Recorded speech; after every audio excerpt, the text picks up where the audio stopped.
All right. Hello, everyone. As you're joining us today, welcome to Generations in the Workplace. Today is sponsored by the Alameda County Workforce Development Board. My name is Anna Manzano. I am the digital media and event strategist here at the California Employers Association.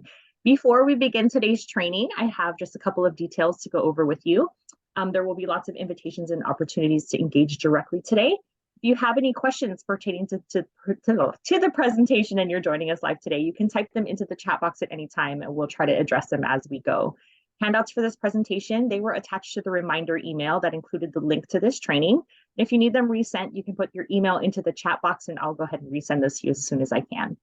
I do have a survey at the end of this training as well. This helps us gather information to continue to develop and improve our trainings and our resources for you. So I'll go ahead and drop the link also at the end. Again, today's webinar is brought to you by the Alameda County Workforce Development Board. We do have an amazing trainer today. We have our speaker, Keisha Hansen, who is our Learning and Development Director here at CEA, and she'll also be able to share more about Alameda with you today. Thank you, Keisha. Thank you. Good morning, everybody. Happy Tuesday. I believe it is Tuesday. Thank you so much for joining us. Hopefully you have taken a little break out of your busy day and busy workload to spend some time with us. And we love partnering with Alameda County Workforce Development Board. We enjoy doing these webinars with them and for them. And in addition, we do partner with them to provide an HR hotline to all employers in Alameda County. So what that means for you is you have access to contacting one of our subject matter experts at CEA Monday through Friday from 8 to 5. And this is your designated 800 number that you can call. So it can be anything as easy as I forgot what the minimum wage is, or it can be something a little more complex like, oh, my employees aren't getting along. What do I do?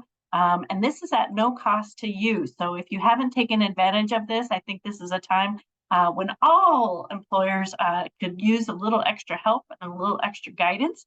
In addition, Alameda Workforce Development Board can help you also with some services that are listed on this slide as well. So again, if you haven't taken advantage of our hotline, if you haven't taken advantage of services provided by Alameda, we highly encourage you to do so. And if you're joining us for the first time at California Employers Association, very briefly, we are a human resource association. We've been in business for over 40 years, and we serve employers throughout the state of California in all industries.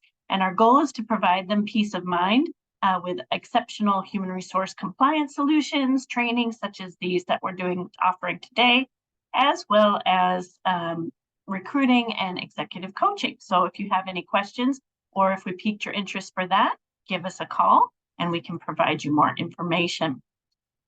So in order to give our lawyers peace of mind today, we want to remind you that this is not to be relied upon as legal advice. This is educational purposes only. So if you were in need of a lawyer, we do partner with several lawyers throughout the state of California.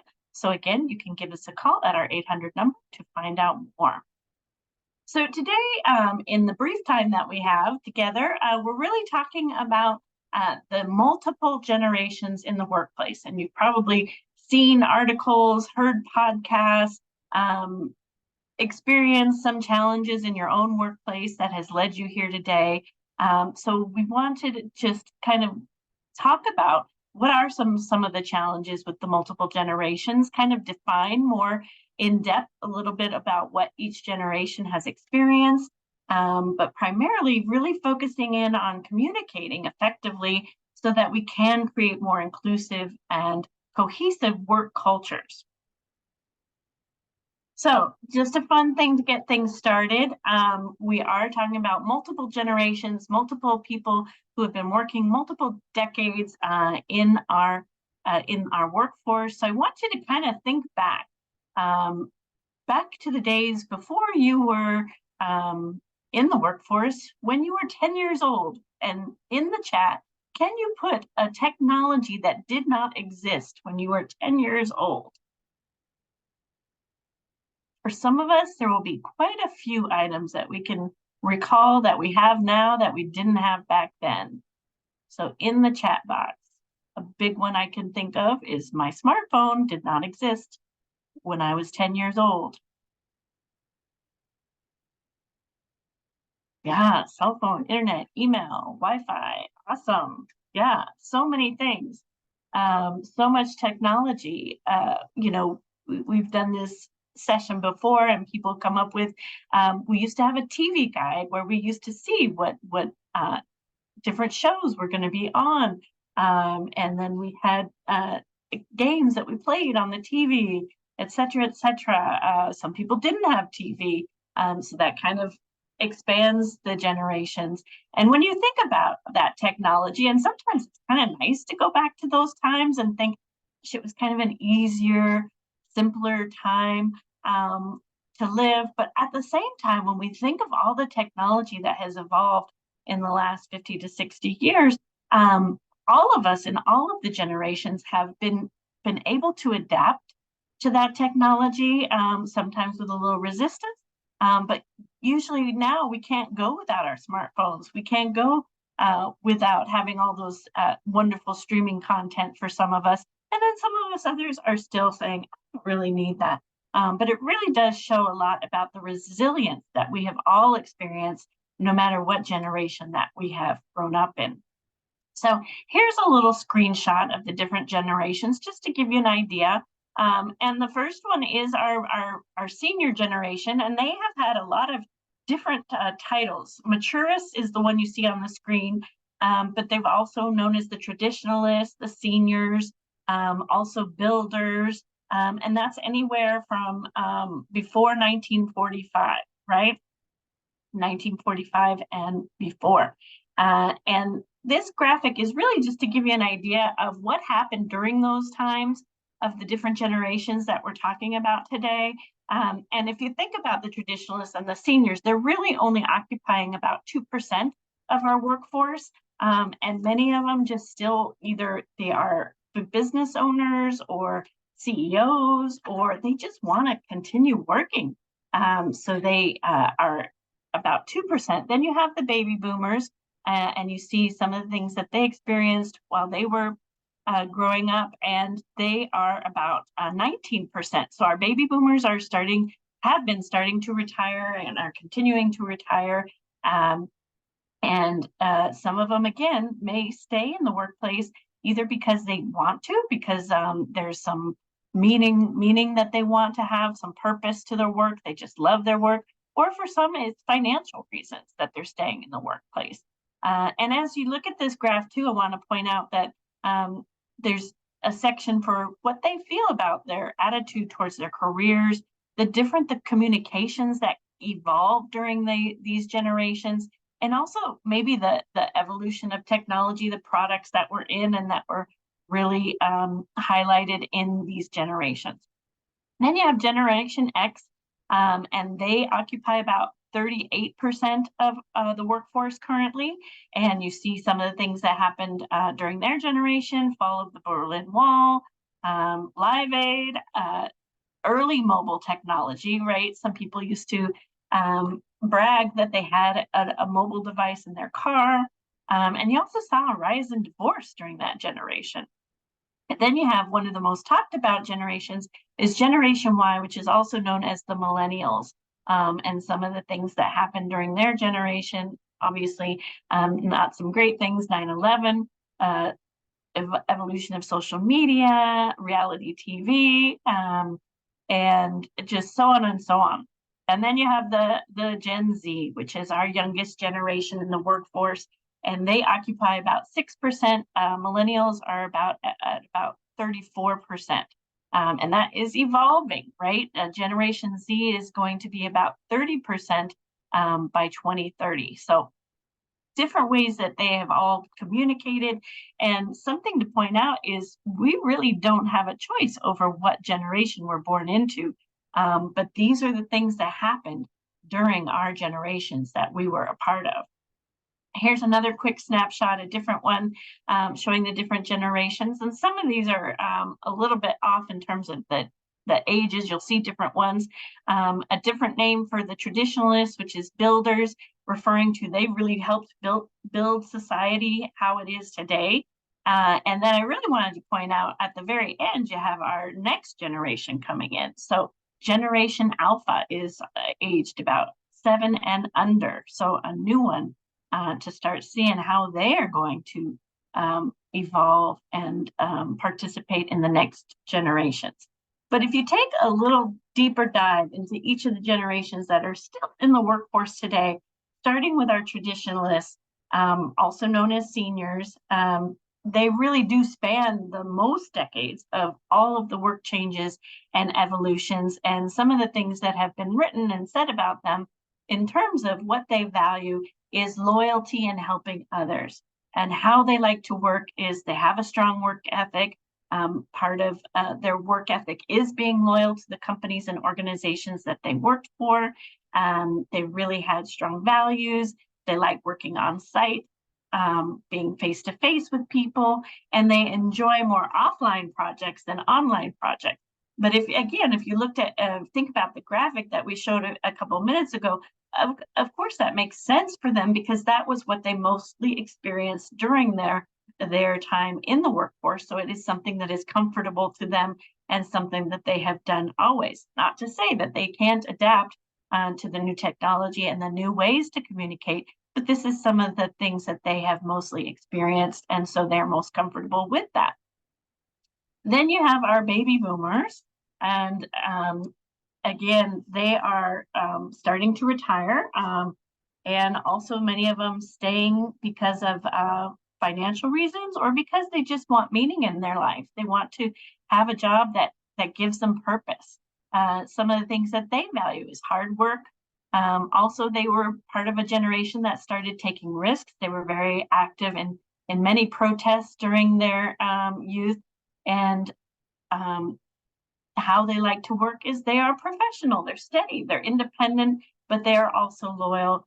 They really do enjoy challenging the status quo, and what they need from the workplace is allowing them to be independent and work at their own pace, on their own schedule as much as possible, which is really talking about being flexible and meeting people where they are. And if you think of someone as a baby boomer and still in the workplace, they might be very highly skilled in the role and profession that they're in.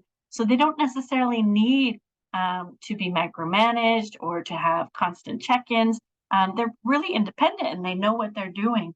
So they don't need a lot of guidance at times if they're really skilled in their profession.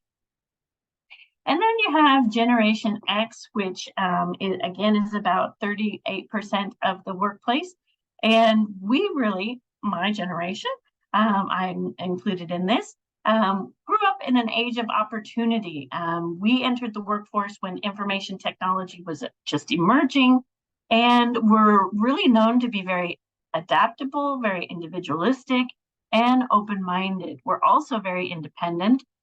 We've started more of an entrepreneurial mindset and been more entrepreneurial, and also kind of led the way for more relaxed schedules and more flexible work-life balance. What they need from us in the workplace is autonomy to fulfill job duties and really provide options for that flexible work environment that we've come to know in the past 3 years, more than even in the 20 years that really telecommuting and flexible work schedules have existed. So something to point out about the Gen X's, we're kind of known as the forgotten generations because the other generations are talked about so much more than us. But we are also representing a lot of leadership in the workforce today, and how we lead is really based on the other generations that are coming in and have come in for a while. So the millennials, the most talked about generation ever, and they have done so because they really grew up in the age of rapid technology, the innovation that they experienced. So they are considered more tech savvy than other generations. They really have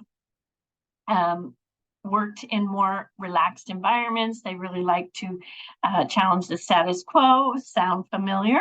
They're passionate about the work they pursue. So really, they've been given kind of an insight from looking at the previous generations and maybe some of the downfalls of the workforce when we had different recessions, and how people were laid off after years and years of never thinking they would be laid off, and having to remortgage their homes or maybe losing their homes. So they had kind of an insight of how they were going to approach the workplace, and really making it more about their career and what they wanted to follow, and not being as loyal to the company, but being loyal to the careers that they wanted to follow and pursue. What they need from us in the workplace is they really value mentorship and feedback, providing opportunities for collaboration. And this was a generation that really was built on collaboration in education, in how they were taught, in working in different groups and seeing how that benefited people. Setting up channels for employee feedback. Really, they want to know how they're doing. They want to be able to do their jobs well, and they want to be able to get insightful feedback. Also, this is part of a generation that's really wanting more of a coach than a boss. They want people to be able to mentor them, who really have the skills, the experience to guide them in their careers. And then we have our Generation Z, our youngest generation, who are still entering the workforce and occupy about 6% right now. But again, they're going to be about 30% by 2030. And what they value is they are our digital natives, right? So they have access to all of the communication at their fingertips, as do we all, but they were born with it, right? So they really have more of that global mindset, which makes them care about the environment and other things.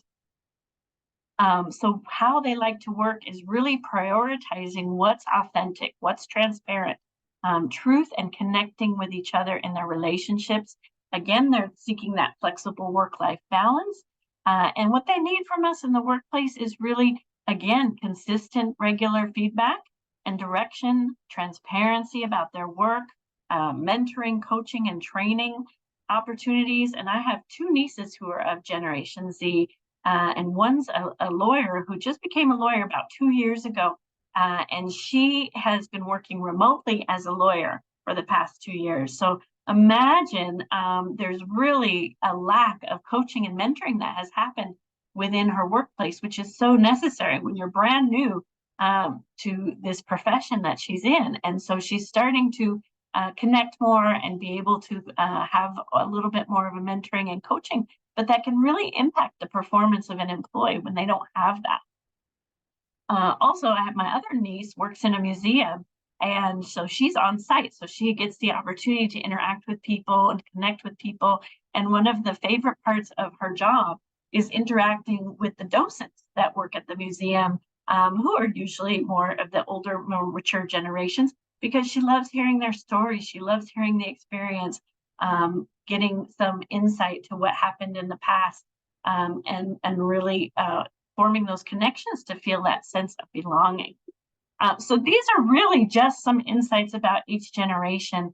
And just, can put this in the chat. I didn't create a real poll for this, but when you think of the different descriptors of each of these generations, and think of the generation that you were born into, do you identify with all of these descriptors? And just answer in the chat either yes, absolutely, kind of, pretty much, not so much, or not at all, right? Because one thing that we learn at CEA and as human beings is we don't necessarily need to be labeled, right? And when we do point out differences in generations, it can lead to a stereotyping and making sometimes harmful generalizations about each generation. And some of us may think we totally get it. And then there are maybe points of the generation that we just don't identify with, right? And a reason for that is because overall, we are all individuals as human beings. Yes, we were born in a certain time frame, and we have commonalities and common experiences with those born in the same generation, but we're also human. And we grew up in different neighborhoods. We grew up with different parents. We might have had more progressive parents or more traditional parents. We might have grown up with different education backgrounds. So that is what forms us who we are. But we definitely do have some commonalities of being born in the different generations. And when it comes to the workplace, some of the things that we all kind of agree on, regardless of the generation, is that we all want to be respected when we come to work. Anybody here over respected, over appreciated? It can't take another compliment, or oh my gosh, I'm over appreciated. That would be great if we were. But everybody really, when you think about it, wants to come to work and they want to do a good job and they want to be respected. They want to get along with their coworkers and peers, and they want to be able to do the best work they can do. They also want leaders who are trustworthy, who are accessible, who facilitate that respect in the workplace, right? That are managing when things are rough or tough, or you have challenges or issues, that you have those leaders who are standing up and saying, yes, come to me. I want to help solve the problems or solve the issues. Another thing we kind of all have in common in the workplace, regardless of generation, is we don't really like change that much. And we have observed a lot of change in the last few years, during the pandemic, even post-pandemic, pre-pandemic. And it's hard for us because once we get into a workplace and we kind of get into our routine, we become comfortable with what we're doing. When there's a little bit of a pivot of a change, it's uncomfortable. It can be awkward. So you have the new software system coming in and everybody starts complaining, or you have turnover and you have staffing changes and people are hesitant to really connect with the new director or the new trainer.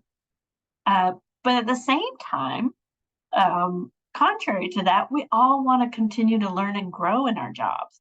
And sometimes we have to experience that change to be able to learn and grow. So knowing that as a human being, that we all want to learn and grow, we can help manage when we are in those times of change to make it seamless, right? So that everybody can adapt and be resilient during those times of change. We also all want fair compensation for the work that we do. We're not working for free yet. We're not docents yet. We're not volunteers yet. We are working for a living. And then we also like feedback, right? We all want to know how we're doing, what we can do better in, how we can excel. And again, those give us opportunities to learn and grow in those areas that we can do better in. Also, just knowing, even though we all share those in common, that we might want feedback in a different way. We might want it maybe once a month, once every 2 weeks, depending on our skill set, depending on our experience in the role, and depending on our need for that feedback to do our jobs best that we can. So commonalities bring us together. And these are just some statistics from a survey that Live Career did this year on the generations in the workplace, and the respondents across generations surveyed, 89% of them agreed that generational diversity is something positive, that we all have something contribute, and that it can benefit a workplace. And then 78% said making generations work together can lead to conflict.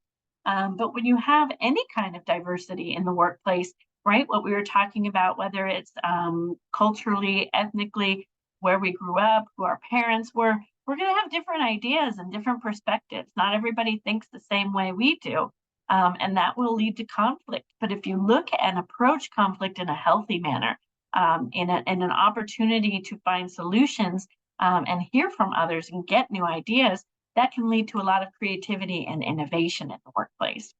And then 80% responded that doing meaningful work was more important than earning a lot of money. And we tend to say that the younger generations, the millennials and Gen Z, are looking for that. But we all want to do something that has meaning to us in our work, and know that it contributes to the overall success of the companies that we work for. And then 92% responded that work-life balance is important, but it's still kind of a struggle for all of us, depending on different generations. In terms of 68% of those responded they work sometimes while on vacation. So it's a mindset and a mind shift in terms of creating that work-life balance, where we might have been used to really working really hard and grinding, working really late hours because of the culture that was created for us. And now we're in a process, this evolution of the workforce. We're creating some boundaries, right? People want more time to be able to enjoy their lives outside of work, but it can be a challenge. So some of the things that employers have mentioned that has been a challenge with working with multi-generational workforces is communication issues, right? The challenge is we have so many different platforms of communication. How do we communicate effectively when email is our default? Overcoming those negative stereotypes that we make about different generations, people with different expectations. And if you are at different stages in your life, we're going to have different expectations and needs from our workforce and from our company. And then just creating that cohesive company culture. And I can tell you, if you take multi-generational out of that statement, challenges of a workforce, these are challenges that any workforce, regardless of generations, experiences, right? Because again, we're all different individuals. We have different ways of communicating, different styles, and we really need to maintain that foundation of respect, have some boundaries in terms of overcoming those negative stereotypes, and really work on creating that cohesive company culture. It's an ongoing process. It's not a one and done. And it is one of the primary issues that the different generations say. Their major difference is their workplace is communication styles. And again, these are the different forms of communication that those generations had available to them at the time, and maybe they've become more comfortable with those. But when you put all those generations together, you can reverse mentor. You can mentor each other. So a prime example, I used to work in retail years ago, and it was for customer service at a shopping center. And I had my oldest employee was 78. My youngest employee was 16. Well, the 78-year-old was previously had worked for a travel agency. And the travel agency was for Fortune 500 companies, right, who were doing global travel. So her telephone etiquette was the most professional. You just would love to hear her speak. And think about the 16-year-old. Now, when it came to answering the phone, we had to answer the phone, give directions, tell people what the hours were, all sorts of information. How do you think the 16-year-old felt with answering the phone? And just put in the chat. How do you think her confidence level was? Do you think it was strong? Not so strong? Well, I'll answer for you. It was not very confident. She was uncomfortable. Yes, because she really hadn't had that experience with using the phone in terms of actually speaking on the telephone. Used to texting, used to, texting from one room to another room. So the 78-year-old was really able to mentor the 16-year-old and give her guidance on answering the phone in a very professional manner. And then the 16-year-old was able to mentor the 78-year-old on some things on the computer that she wasn't didn't have as much expertise in, right? So if you combine all of those different skills and experiences, they're all assets that can contribute to the success of an organization. In addition, the 16-year-old would be more familiar with the stores and shops in the shopping center that were geared towards younger people. The 78-year-old would be more geared towards a different generation. So they were both able to really provide wonderful information to our guests and our customers. So really reverse mentoring up and down, whatever you call it, really utilizing the talent and the skills and the experience that each generation has. So one of the challenges mentioned was communication across generations. And I think communication is one of our top requested trainings that we have. And so how do you communicate more effectively across generations? Well, one of the things that most people want is to be heard. So letting all generations be heard in the workplace. So that means when you're having meetings, creating an environment where everybody can voice their opinion, where they feel comfortable, where they feel safe. Inviting people into meetings maybe that they weren't previously invited to get their opinion, to get their perspective, even if it's a different department, even if it's a newer employee, they're going to have a different insight and different perspective, that they want to be heard, right? They want to know that their opinion matters. So one way you can do that is combining different generations on projects. If you have opportunities, which we are becoming more project-based workforce, getting people from different generations so that they can interact, so that they can connect, so they really can contribute their strengths to the success of that project. And finding out what people's strengths are. If you're not working with people on a regular basis, you really don't know what is their strength. What are they good at? And then maybe sometimes we don't have an actual opportunity to get to interact with people who are working in person versus those who are working hybrid or remote. I know at CEA, we have mostly a remote workplace. So really making intentional opportunities for people to connect. We have a weekly staff meeting. Everybody's on deck, 9 a.m. every Monday. And mostly part of that is just so that we can connect, so that we can get to know each other. So that if we do work on a project together, we'll have a little bit more insight from those people. And then getting employee feedback. How do employees really want to communicate with each other? Do we have those procedures and protocol in place when we're supposed to email, when we're supposed to pick up the phone, when we're using internal company messaging? All those people want to be able to know when is the proper time to use those, when is it time to pick up a phone, and when is it time to get in person when you do have the access to getting to people in person. And then all of that has to do with meeting people where they are. Everybody's going to have different communication styles, what they prefer. And so knowing your audience and knowing how people prefer to be communicated, or when they're actually going to be accessible, right? So someone who's a frontline employee might not have as much access to email as someone who's working behind a desk. So that's the time maybe you pick up the phone, maybe you text that person, and meet them where they are, and using all of the different platforms of communication and finding out what works best for your organization.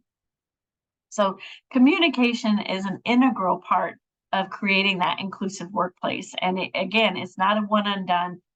We're constantly managing our workplace so that we're maintaining that foundation of respect, so that we are including people. So when you think of an inclusive workplace, what does it look like to you? What does that sound like? What does it look like? What does it feel like to feel like you're really in an inclusive and cohesive work environment? And hopefully everybody here is.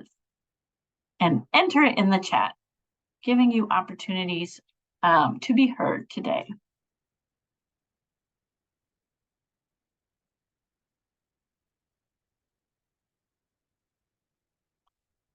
Because you can have that diverse workforce, right? You can have diversity in generations, diversity in ethnicity, different cultures, different backgrounds.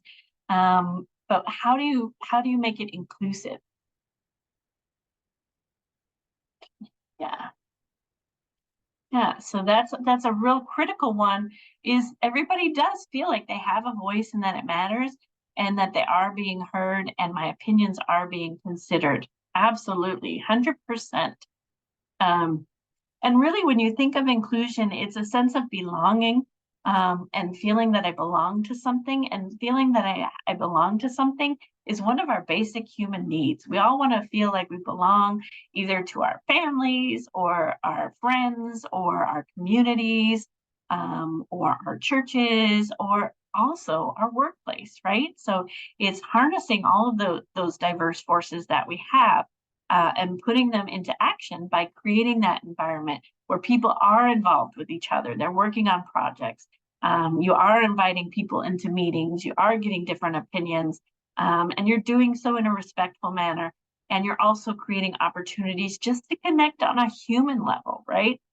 There's one challenge right now that a lot of employers who are remote and hybrid that people don't have that work plate, that water cooler moment anymore. They're not seeing each other in the hallway and just having those regular conversations like they do in the break rooms. So how do you create that for a workplace?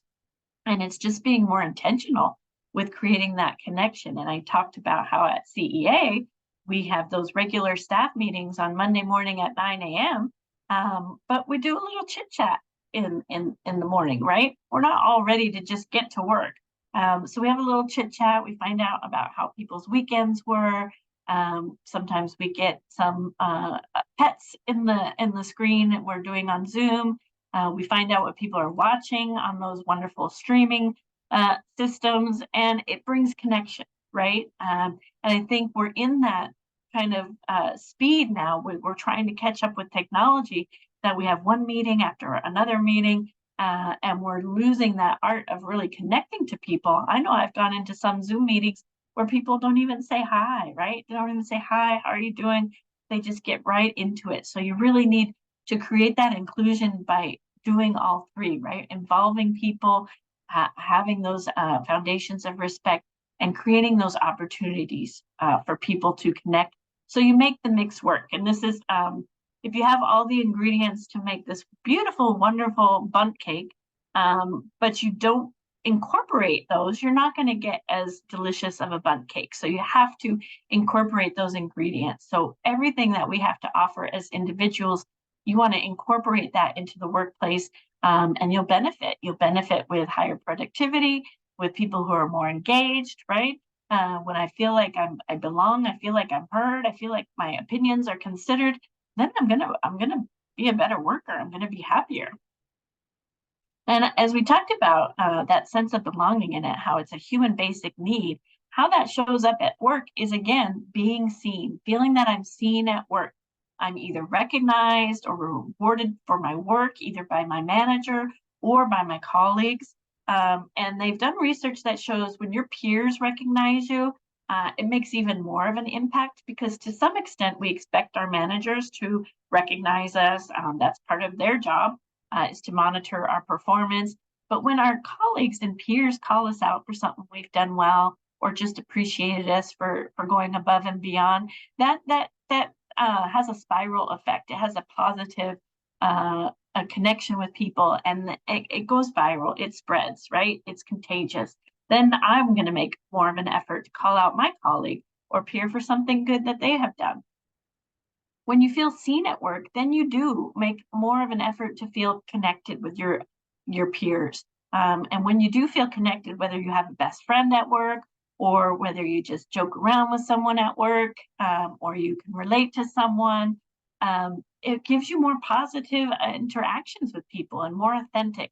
And really, you just get to know people more, right? You really get to an insight on their work style and why that has come to be.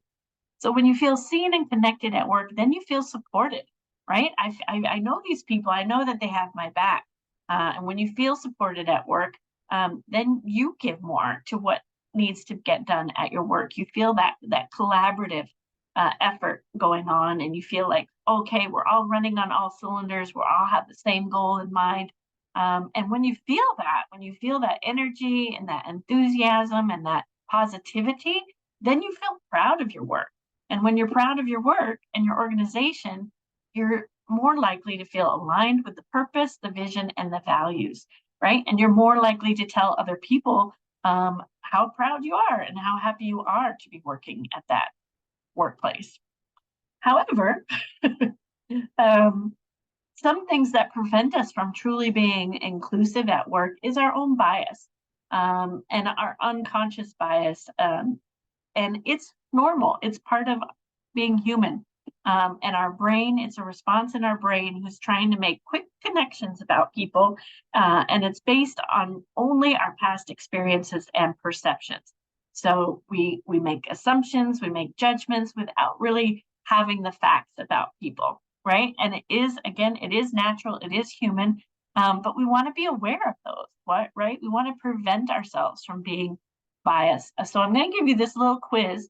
And here's some biases about different generations. And I want you to fill in the blank and just tell me in the chat which generation? Remember, we had traditionalists, baby boomers, Gen X, millennials, and Gen Z. Number one, which generation do you think this is referring to? Blank are entitled and expect to become managers right away. What generations? Have you heard that before? Have you heard someone talking about that or talking like that about a certain generation?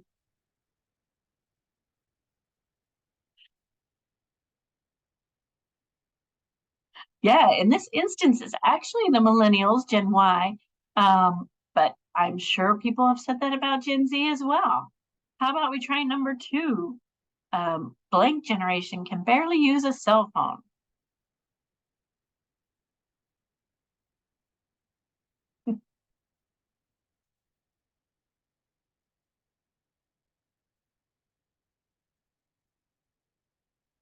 Yeah, you were right. Number two is baby boomers can barely use a cell phone. Now, we all know that is a stereotype and a generalization, and that many baby boomers were a part of creating the cell phone and the smartphone, right? Number three, blank are too reliant on technology. See how you did on that one. It could have been the builders too. Yeah. Um, Number three is Gen Z. And number four, blank are very close-minded. Blank are very close-minded.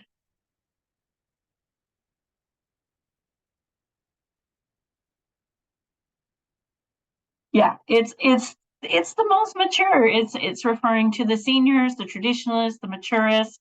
But I think, even though we got these right and we had a pretty good idea, we recognize that these are definitely stereotypes and generalizations. And it's our own unconscious bias or conscious bias, right? We truly feel that this is so that we are making these judgments and assumptions. But does that create an inclusive environment if we're saying these things, if we're hearing side talk, if your manager doesn't want to hire Gen Z because they're too reliant on technology, or they're not loyal, or they're not this or that, when they are actually going to be our future leaders. So really, there's no place for our unconscious bias or biases in the workplace, because it creates division, right? It really creates this divisiveness. And so, how do you solve that issue? How do you address your own biases? It all starts with us, right? So being more self-aware of our thoughts and actions, really stopping ourselves before we're going to say something. Avoid making assumptions about others, really focusing on the work itself and not the person can help you make less judgments about people. And then really adopting the varying communication styles, because we all have to be adept at the different communication platforms that are in existence, and really adopt to different people's styles. I remember years ago when I first started working for CEA, and I would interact with this one employee, and I would give them details about all this information about a project or about a training that I was doing. And they would answer really briefly, okay. And I started thinking that they didn't like me and that they just didn't have time for me. But that was just their communication style. They were just really abrupt, and they just really wanted the facts, and they really wanted to move on to the next communication. And when you talk to that person in person, they couldn't have been more pleasant, right? So really learning the different communication styles from our colleagues and employees can help shape our communication. And again, really limit the amount that we resort to using our judgments and assumptions and not learning the facts. Now, there's so many benefits of not only having generational diversity, but just diversity in general at work. But it can promote knowledge sharing, right? If you have people who have been either within a company for a long period of time, or in a profession for a long period of time, they have knowledge that they can share with people who are newcomers And we've all been newcomers. We've all had that first day of work. We've all been new to the job, new to an industry, new to an employer. So to have that collaboration with the different people sharing their knowledge. We used to kind of hold on tight to our knowledge because we were intimidated by newcomers and people coming in. But our newcomers really want that. They really want to be mentored and coached and guided. So that sharing of knowledge, like I mentioned before, and that reverse mentoring really makes people feel heard and seen. It can improve performance and productivity, right? If we're really embracing diversity and the assets that everybody has, every particular individual can contribute, then that makes for a more productive environment. We can really solve problems when we take all of that wealth of knowledge and experience and we try to come to a solution about something. And then in general, it just can make us more open-minded individuals. So again, what can you do? We really do want to be mindful of making snap judgments of others, and then don't normalize being biased for others. And I can't tell you the number of times where I go to an on-site training and people will start chatting to each other and start making fun of each other for their ages, whether it's they're too old or too young. And there's just no place in that, right? We really do want to focus on what everybody has to contribute as an asset and as a talent. And being an HR association, we don't want to discriminate against people. We don't want it to escalate.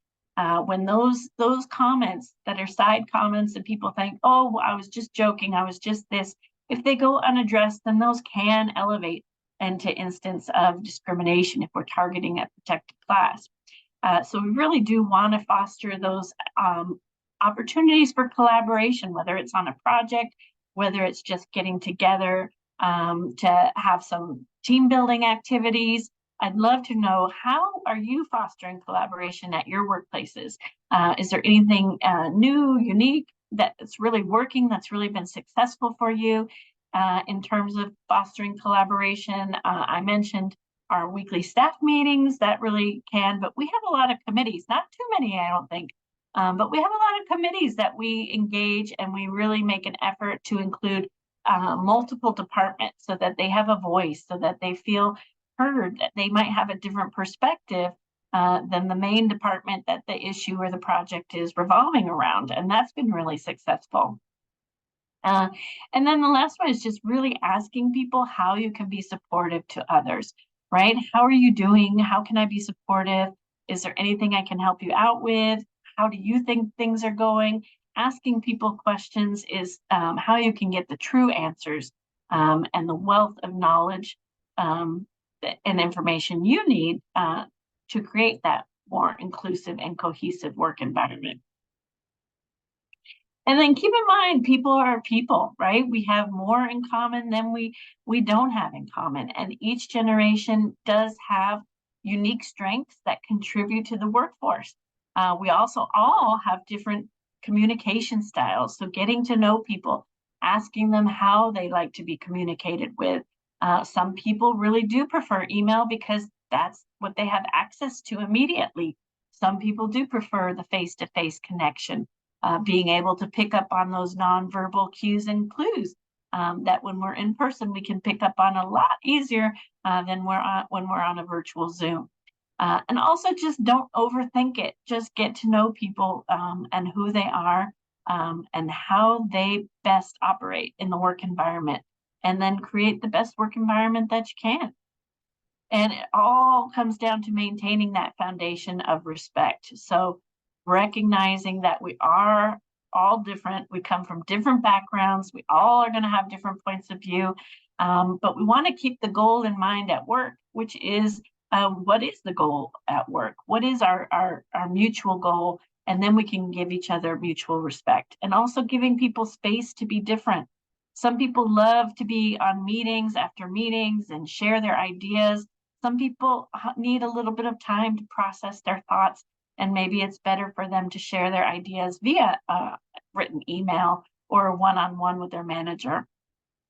And I think we all could use a little bit more of valuing the contributions of all of our employees, right? We all contribute something that leads to the success of the company or organization that we work in. So if we positively communicate and collaborate, that's going to be a step in maintaining that foundation of respect.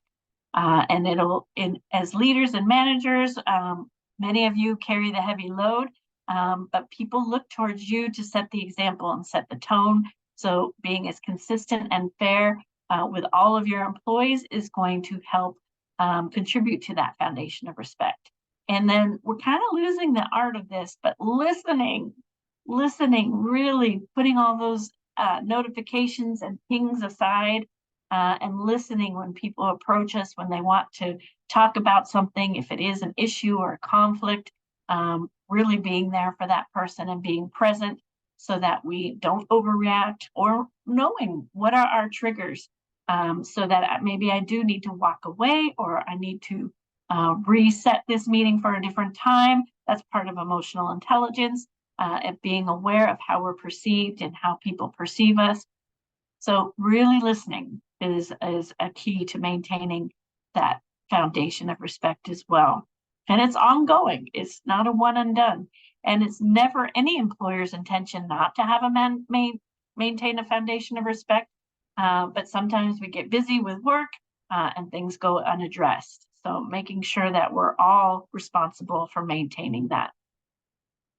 And then really, we're kind of shifting our workforce into more of a human first culture, which means, again, making voices be heard, finding ways to offer different types of rewards and benefits so that it suits the individual.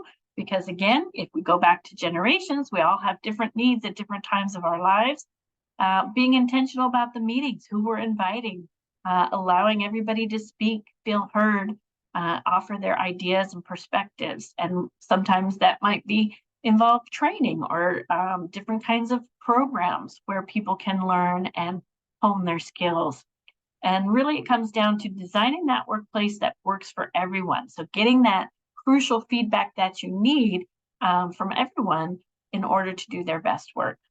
And encouraging growth and being open to change, right? Again, setting the tone and embracing change, because without change, we stay stuck, right? So we need the change in order to progress and to stay competitive in the workforce.